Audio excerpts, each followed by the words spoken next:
So hey guys, welcome to another MMO of the day, and today it's Neverwinter. Now first things first, I don't do reviews, don't take this as a review. I just play an MMO and then I talk about the interesting stuff. Alright, that's all I do. So what is Neverwinter? Well, it's a 4th edition Dungeons and Dragons MMO. And I can almost hear some of you go, the 4th edition? Really? But it's a 4th edition rule set with a twist. So it's just based on the 4th edition rule set. Is it better than Dungeons and Dragons Online? No. Is it a bad game? No. It's different. Personally, I like Dungeons and Dragons Online more, but I still have a lot of fun while playing Neverwinter. So the first time I played Neverwinter was at launch, and it was a mess. I stopped playing at level 10. I had to remove the chat window from my UI because the community was so toxic. It was like taking the communities from League of Legends and Dota and putting them into one chat room. It was D&D veterans with RP names versus free-to-play hoppers with names such as, and I kid you not, this name has burned itself into my brain and I will never forget it. Thank you for that. It was a female control wizard and her name was Eleonora Facefuck.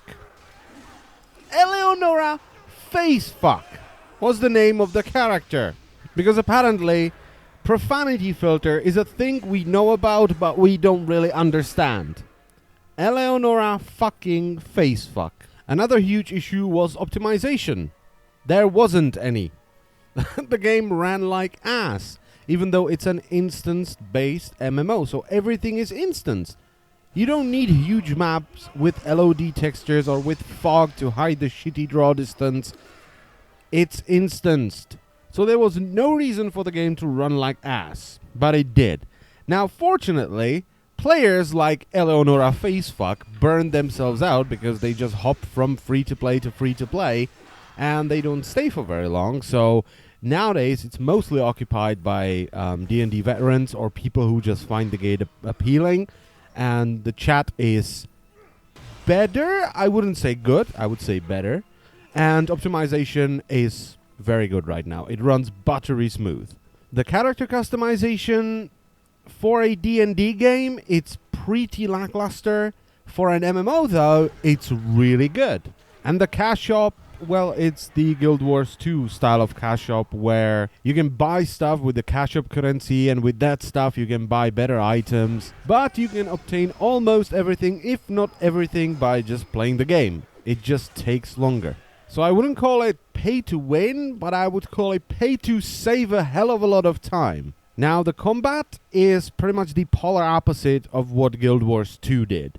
Alright, Guild Wars 2 sacrificed the feeling of heftiness and the feedback for mobility, and this game sacrifices mobility for the feeling of heftiness and for the impact of your attacks. So you are rooted for pretty much every attack, but because you are rooted, it feels like you're hitting something instead of just swinging your sword in the air. And I personally like this more than the floaty feel of Guild Wars combat.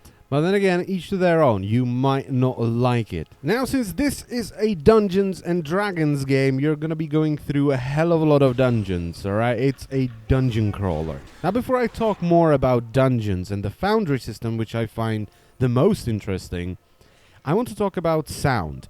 Because the abilities sound good, even though I'm pretty sure, almost 100% sure, that the Smite ability for Paladins uses the same sound effect that Magic Carpet did for the spell Haste.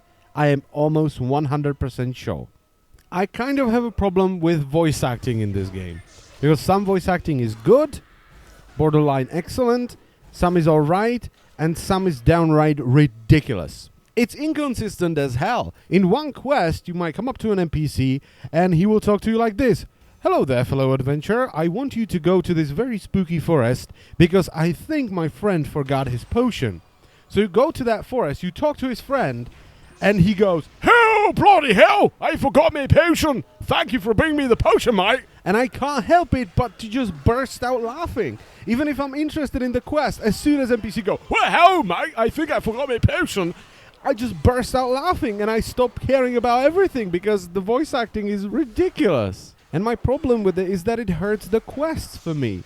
I'm interested in a quest, and as soon as I hear this accent, I stop caring. It's the same problem that I had with Skyrim. Someone sends you to go talk to a hero. You come up to him and he goes, "Hello there, my friend. I am a Nordic warrior." And you just fucking facepalm and walk away. So that's all the bad stuff, alright? The stuff that I don't really like. Now, I want to talk about the Foundry system because it's brilliant. It's essentially a level editor for an MMO. It allows players to create their own quests and quest lines and dungeons. And I must say, I am very impressed by the level of detail that people put into these. I've yet to play through a bad player-made dungeon, and I've done quite a few of them. It's brilliant. As long as there are people playing the game, they will keep creating more and more dungeons. And once you go through the dungeon, you can leave a review. You will rate it, 1 star, 5 stars, 4.5 stars. You can write a comment, and you can leave a tip. This means that the best dungeons are pushed higher up, so you're more likely to play a good dungeon rather than just a bad dungeon. And even better, these dungeons are scaled to your level. If you're level 13, all the enemies will be level 13. If you're level 28 or 35, all the enemies will be level 28 or 35. One bad side effect of this is that the person creating the dungeon can't control loot. Loot has to be randomly generated, so it scales to your level. Alright? And so people don't create dungeons where you get the best gear by just walking into a room, killing one dude and looting a chest. So the Foundry, for me at least, the best feature of Neverwinter, hands down. You can't even imagine some of the dungeons I've seen made by players. And every dungeon is different. Some of them are combat focused, some of them are more story focused, some of them are challenging, some of them are easier. It's just brilliant. Now, the very interesting thing is the companion system. This has been present in Dungeons & Dragons Online as well, in the form of hirelings, but here it's companions. So everyone can have a companion by their side. You can choose from a variety of classes, you can upgrade their equipment, alright? And these people will just fight alongside you. Now, because of this, the game is very solo friendly. It's still better to play it with friends or other people sometimes, but if you want to play it as a Dungeons & Dragons game instead of a Dungeons & Dragons MMO, you can. Now, in addition to dungeons, there are some open world-ish areas as well. They are instanced, so you need to take a portal to get to them, but you can see other players running around and doing their stuff. These are your more traditional MMO zones. And usually these will also have some sub-dungeons within them. And personally, I think these are a nice change of pace. You don't really want to run through sewers for 5 hours straight. Sometimes it's nice to go outside and do more traditional MMO questing. Now, just in case you're interested, here are the races you can choose from. So you can be a half-orc, a human, then there are 3 different types of elves, a half-elf, then there are the drow, 2 options for those, dwarfs, halflings, tieflings, I don't know how to pronounce that very well, and the dragonborn, which are locked away. You need to pay money if you want to play as a dragonborn. And each race, as it's to be expected, gets their own bonuses. And after this, you can choose to be one of the 8 available classes. So trickster rogues, devoted clerics, control mage, an outbound paladin, which is what I play, then the scourge warlock, hunter ranger, great weapon fighter, and the guardian fighter. And each class, of course, has its description and does its own thing. Now, at level 30, you can choose sort of a paragon class where you specialize yourself to certain things. So with my paladin, I can either specialize to be sort of a mixture of a tank and a little bit of DPS or a straight up healer. So would I recommend Neverwinter? Well, it's a free-to-play game, so of course, yes. Is it fun? Yes. Am I gonna play more after this video? Yes. So if you are interested in Neverwinter, the links are down below in the description, and you can get Neverwinter on Steam. So I thank you very much for watching, and I will see you next time. Bye-bye.